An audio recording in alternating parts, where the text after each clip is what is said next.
பாளையங்கோட்டை மத்திய சிறையில் சட்டக்கல்லூரி மாணவர் முத்துமனோ அவர்களை சூப்பரண்டு கிருஷ்ணகுமார் தலைமையிலான நடந்த படுகொலையில் சிறை அதிகாரிகள், சிறை காவலர்கள், சில கைதிகள் அனைவரும் சேர்ந்து குத்தி பல ஆயுதங்களால் தாக்கி படுகொலை செய்யப்பட்டார். அந்த வழக்கில் சிறைத்துறை கண்காணிப்பாளர் கிருஷ்ணகுமார் மீது மற்றும் சிறை காவலர்கள் மீது கொலை வழக்கு பதிவு செய்ய கோரி தமிழ்நாடு தழுவிய நாங்கள் அனைத்து மாவட்டத்தில் உள்ள மாவட்ட ஆட்சியாளரை சந்தித்து உள்ளோம்.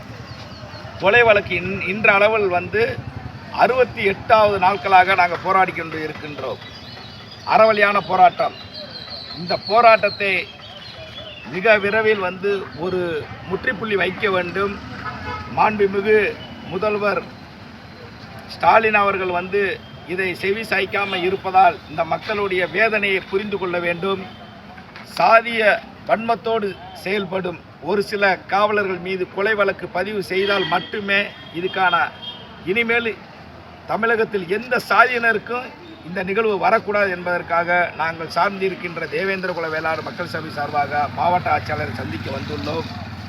இது இப்படியே தொடர்ந்தால் இன்று நாங்கள் வந்தளவு குடியுரிமையே எங்களுக்கு வேண்டாம் என்று நாங்கள் குடியுரிமையை ஒப்படைக்க தான் நாங்கள் வந்தோம். அதை யாருமே இங்கே பெற்றுக்கொள்ள மாட்டேன்றார்கள். நாங்கள் நடவடிக்கை எடுக்கிறோம் என்று வாயிலாக தெரிவித்துள்ளார்கள்.